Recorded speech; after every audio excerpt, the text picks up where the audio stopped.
one of the cool things, we'll talk about your public life and all your businesses and all that kind of stuff, but you and I kind of grew up the same in the restaurant business. What'd you learn from the restaurant business? My family between Italy and the United States now has well over 120 years in the food and beverage business, if you will. You're being innovative. One thing we didn't talk about is your e-gaming, right? E-gaming is coming along. You have the right guy, Tony, and your tech team over there is also great. I love those guys.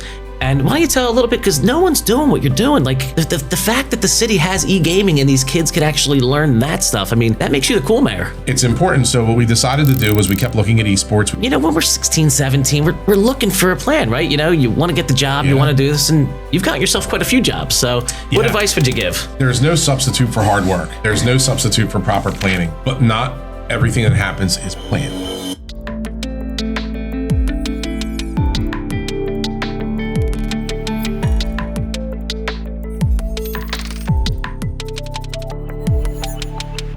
Welcome to Built to Scale with Anthony Mongeluzo, and that's me, your host, and I'm here with another Anthony, someone that I've been friends with over a decade. Our families went to Disney together, and a friendship that I truly value. So welcome, I will say, Mayor Anthony Fanucci. Good to be here, Ant. Thank you for having me. So I guess we met probably 14, 15 years ago. Gotta be. It's been a while. And, one of the cool things, we'll talk about your public life and all your businesses and all that kind of stuff. But you and I kind of grew up the same in the restaurant business. So what'd you learn from the restaurant business?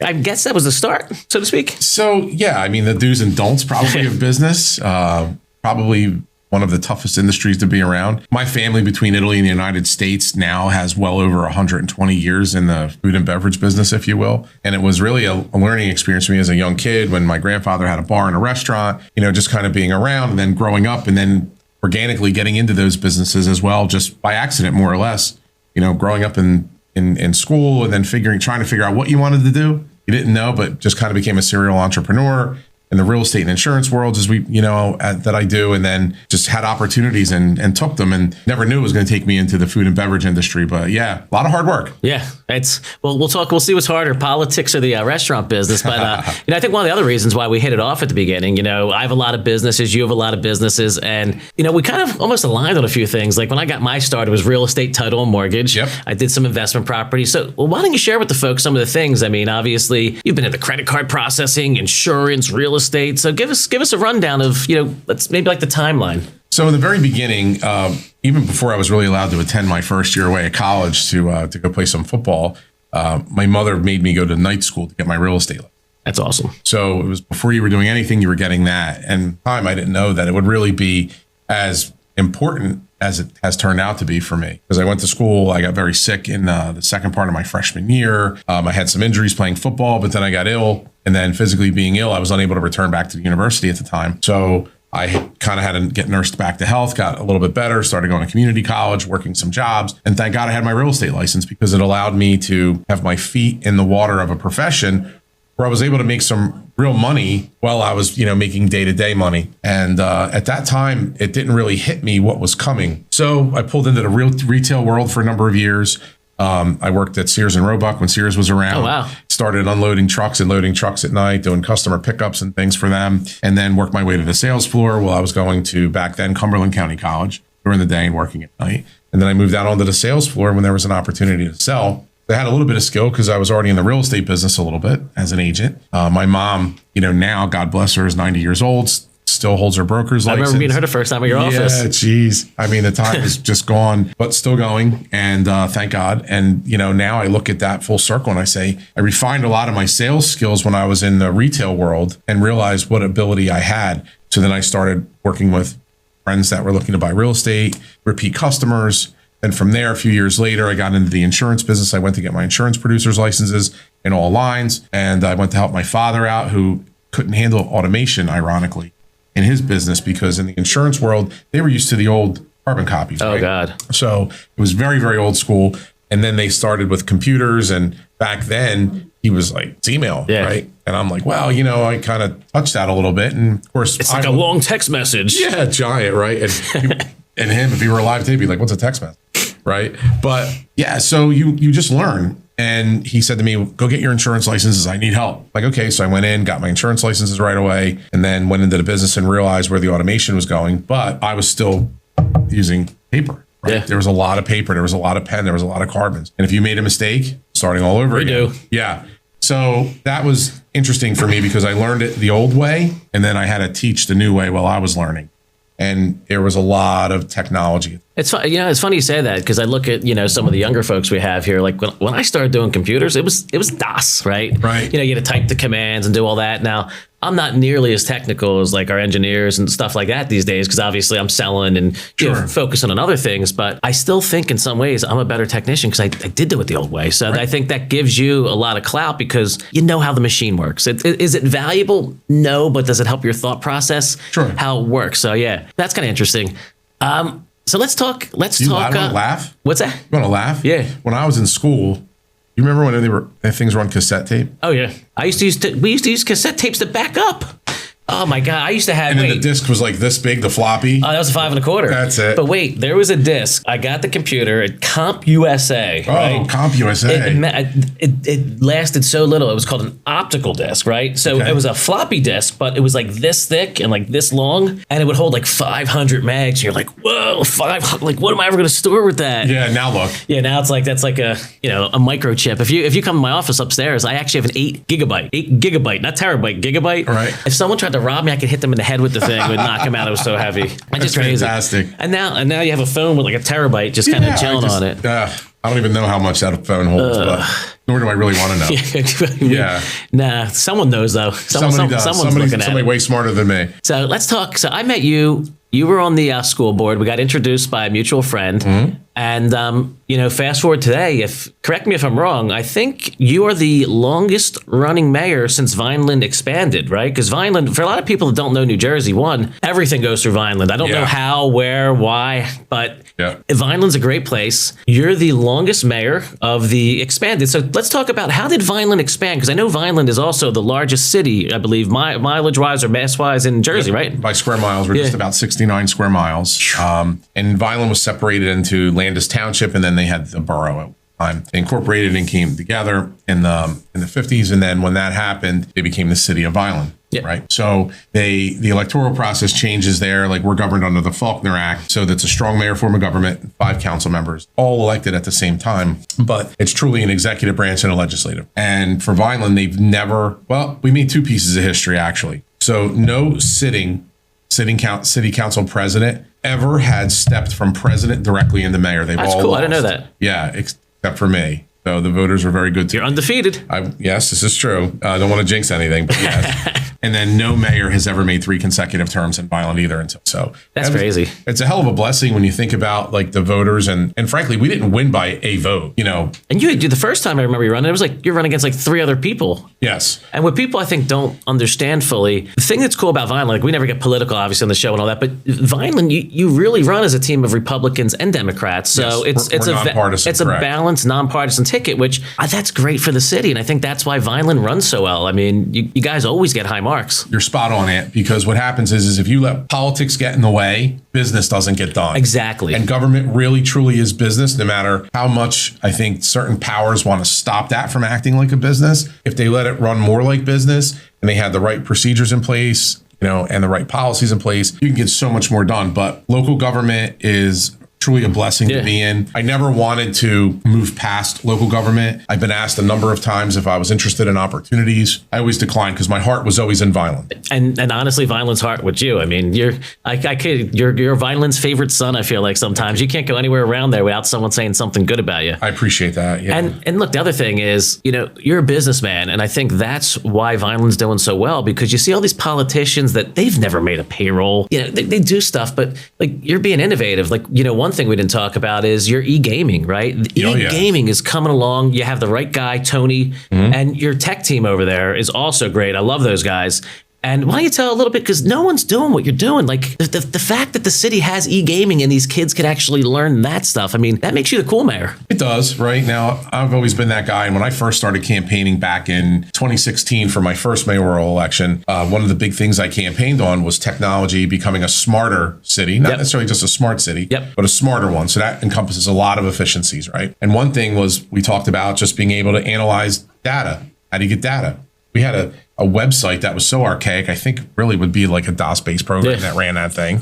And now, like, I wanted to bring that into the future and then have analytics attached to it, right? So we can see where you're coming from, how often you're visiting, who's here, capture data, figure out how to market. And that was a big deal. From there, of course, when I got elected, we went to social media pages, which we never had, brand new website, which we desperately needed. And it allowed me to start marketing. And in the marketing is when I started finding out what wanted, including kids. Yeah. Right? Kids needed something. These kids today are very phone and technology oriented, and they're gamers. I'll be honest with you. I don't think I would want to play a video game against a 2-year-old. No. Because they're already born into this stuff. Right? Oh, my daughter crushes me in Mario. Like, ridiculous. It's unreal. The girls can use my phone better than I can. The iPad's better. Daddy, I'll fix it, right? Yep. Thank God, right? Yeah. So it's important. So what we decided to do was we kept looking at esports. We've been hearing about esports and how big it was becoming. The colleges were talking about curriculum. Yep. So Tony Quigley and I got together, who's our IS director, as you know very well. Yeah, he's a man. And he's got great vision. And Louis Amberts, who's the head of our library in the city of Island. I said, we got perfect space for this. Why don't we figure it out? We tried talking to the school district in regards to doing some things, and they were aloof to it. And I said, you know what, then we're going to just do it. Again, we're going to be on cutting edge for a city. Let's get it. And then the advent of that was the room that you've been in. And I mean, you could describe it way better than I can. I'm jealous. Those computers are powerhouses. I suggested nothing's getting done. But I was like, hey, but buy some Bitcoin out of here. You got these graphic cards. Like, they're amazing, right? And look, Vineland, why don't you share, and I don't fully understand it, but I will after you share, the electricity too. You guys have something special going on with the power in Vineland. Yeah, we're very fortunate. So way before me, someone had the forethought to have our own municipal electric utility. So Vineland is still, I think it's really truly a one of a kind because we can generate as well. There's other munis out there, but they don't generate like, so it's a big deal. So our electric rates are significantly cheaper than the investor-owned utilities around us. Same thing for our water. Our city water rates are significantly cheaper than those around us. Right now, where a lot of people have been facing issues like with the power hikes and things. Oh yeah. Our base rate under the utility, as long as I've been mayor, I've never raised it. We're getting crushed in Southampton, I can tell you that. I bet. The cost recoveries and things, the fuel that we can't control, those things fluctuate because, as you know, gas trades like a commodity every day. So it makes it difficult to hedge how you're going to do certain things. But our base rates, meaning our internal costs that we control, we've stayed level every single year.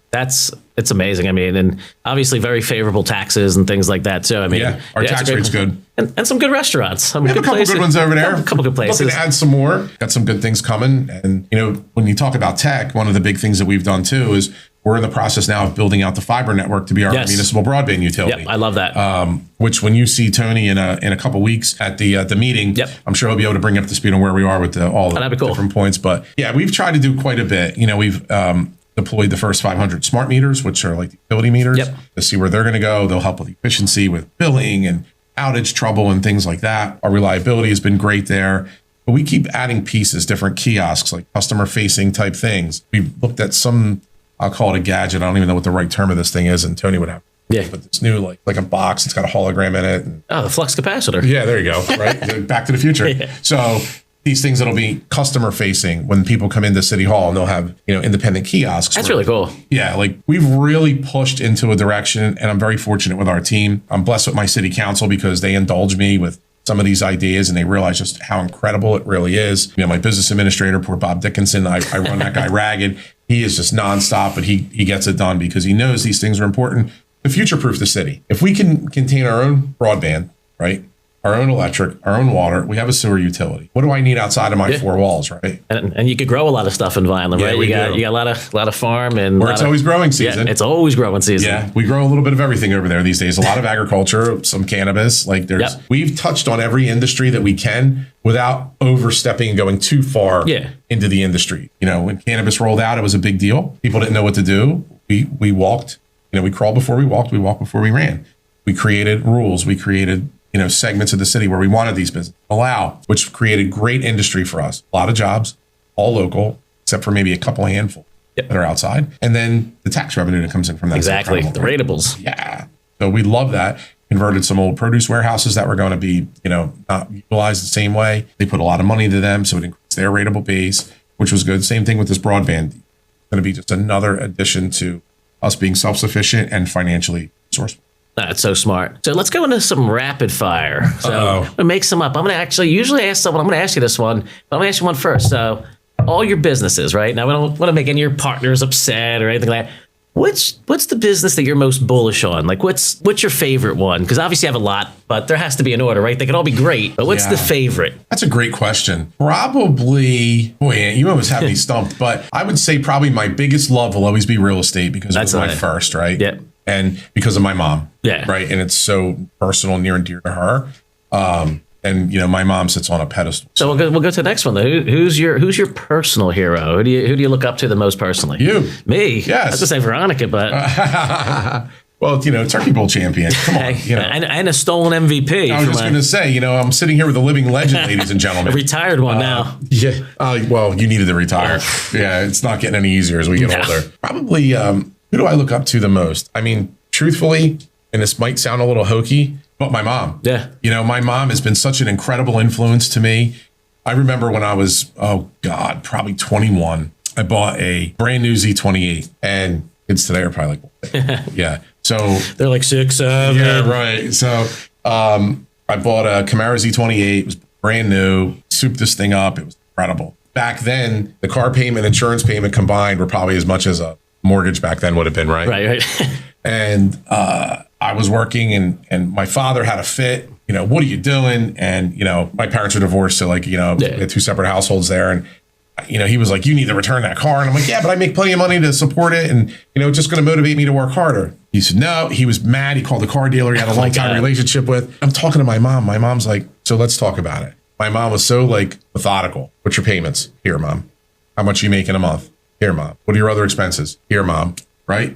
And she said, "Okay. And you have a plan to work harder to do a little bit more if you want to save more money?" And I'm like, "Yeah, here's where I'm at. I've shifted gears, pardon the pun, but, in work." And she's like, "Okay, great. So as long as you can maintain this and save this, don't worry about what your father has to say." Love it. And I'm like, she's like, "And if you have a problem, I'm behind you." That means a lot. Yeah, there's no greater feeling than hearing that. And fortunately, I never needed it because now I'm even more motivated to go out there and just crush it. Yep. Right. So, then I'm making back, that was 96, around then, 95, 96. And I was making maybe 50,000 a year with a part-time job. I mean, because I was still trying to go to school. And that's like 100,000 plus now. Right. And I'm like, okay, what am I doing? So I'm going to school, full course load there during the day, working at night, selling a little real estate. And I'm like, you know what? And then it hit me. I'm doing this all wrong. I should really be looking at the professions the way I need to look at the professions. Stop the retail nonsense. And the retail world was driving me crazy. And I was doing all these things. I was selling houses for my older brother who was a builder. Then I was selling real estate for the company. I'm like, why am I not doing this full time? Why am I not doing all this now? That was it. And then the light bulb went off. That's how PCS started. Right, bro. And then here we are today, right?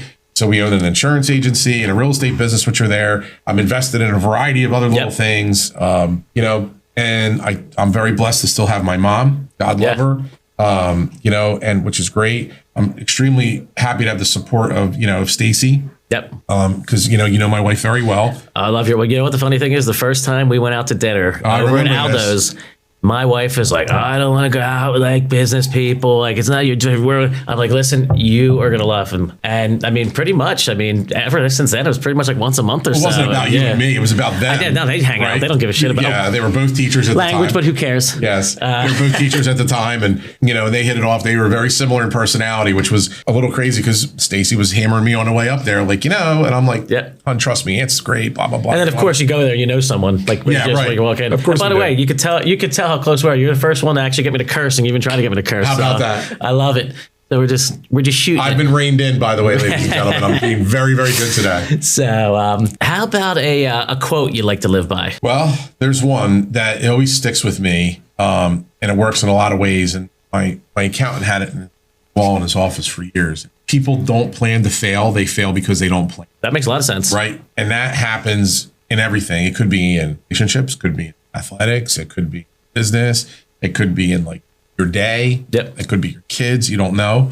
And that to me has always stuck with me forever. And Austin, who was my accountant for years, who passed away, and a dear friend of mine bought his practice, but in Austin's wall next to his desk was a little framed picture. Right. And I've never forgotten that.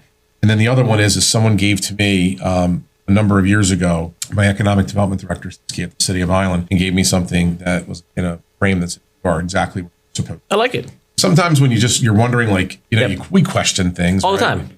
and you look at it, you're like just no. So I look at that once in a while. That's on my desk at City Hall. Yeah, sometimes the mirror is the toughest critic. Boy, is it not? Oh. My dad, the one I always live by, my dad always just say, like, drilled it in my head. It's nicer to be nice. That's what he always used to say to me. Yeah, it's nicer to be nice. So before we wrap up, one of the things I like to do is, there's business people, there's entrepreneurs, there's future entrepreneurs listening to here. So they're going to look at you and be like, I can't do all that. Wait, the guy has all these businesses. He's a full-time mayor, right? You're not some lean duck mayor. There's no part-time there. So we all have the same 24 hours. So if someone wants to be successful in life, business, they're listening, they're watching us on YouTube. How do you do it, right? Like when we're 16, 17, we're looking for a plan, right? You want to get the job, you want to do this, and you've gotten yourself quite a few jobs. So what advice would you give? So there's no substitute for hard work. Right? There's no substitute for proper planning, but not everything that happens is planned. Right. Right? You have to just be prepared. You have to take the ebbs and flows when it comes to business, but work hard, work smart. You and I, when we came up, it was a little bit different than what the kids have today. They have all this technology. They have this ability to do things and make money based on the phone or being an influencer. AI. Yeah, AI is going to really change the game, and it's already started. It is, yeah. But I would tell any young man or woman coming up today that if you're looking at getting into business, be smart, be methodical in your decision-making process, try to be as prepared as you can, research, but nothing beats hard work and integrity. Whatever you're doing, make sure you can stand behind it and do that, because your word's going to go a long way, especially with people like us. Yep. Because we grew up when we didn't have it and what it was like to have nothing. Yep. We've been very blessed to be where we are today. And you know what? Frankly, if we harness technology the right way, we can continue to expand and move in different directions. And don't be afraid to change and pivot. Yep. Right? 100%. Best basketball tool there is, pivoting. Yep. Because you know what? When you're stuck and that foot's down, you keep one foot, you can still move and see. You must always be able to pivot, especially when things are happening. And always do what's right. Yeah. And it's, for folks listening, you see the person that's successful, but they don't realize the number of years. I mean, you've dedicated over 10 years just as mayor, right? That's not counting your city council and all that. And it's like, oh, well, guess what? The reason you're mayor for 10 years is because you worked your entire life with integrity in Vineland. And it's every day. And the funny thing is, with these young folks don't realize, you can mess it up really quickly. Oh, yeah. You make one wrong move. We know some folks that did that. And guess what? It's over, And you know what? Getting to the top of the ladder in your eyes, wherever your ladder may bring you, right? Because everybody's ladder is a little bit different. Getting there is not the hard part. It's staying there. Staying there. Or getting knocked off that ladder. Can you get back up and have the fortitude to climb again? And it's funny too. Like I was talking to my wife about this literally last night. It's like I almost feel like you have more power as a young entrepreneur with nothing because you have nothing to lose. The problem is when you get to the top of the ladder, you gotta protect what you have, and protecting is sometimes maintaining is sometimes as hard, if not harder, because as I always like to say, the people sometimes that rise you to the top, once you're there, they might want to... The crab in the barrel mentality, right? They might want to tug you down a little bit. Well, listen, remember when you got started, and I'll keep it clean, but how big your pair was? Yeah. Right? There was nothing getting in your way. Unstoppable. Then you got there and you're like, oh boy, now I have all these people that depend on me. Yep. Now you can't make a mistake. Well, I laugh too, right? Like I've been doing Fox for 17 years. If I'm not on the air for like 2 weeks, be like, oh, you're still on Fox? Like, okay, come on. Yeah. So no, this is awesome though. So thank you. And again, one of the few to actually make it in person, which I appreciate. And we'll be seeing each other quite a bit over the year. But I'd like to thank everyone for tuning in to episode 22, again with Mayor Anthony Fanucci, and an inspiring story. And we're going to continue to share journeys of entrepreneurship, business lessons, and just technology content that hopefully you love. So thanks again for tuning in to Built to Scale with me, Anthony Mongeluzo, and we will be in touch very soon.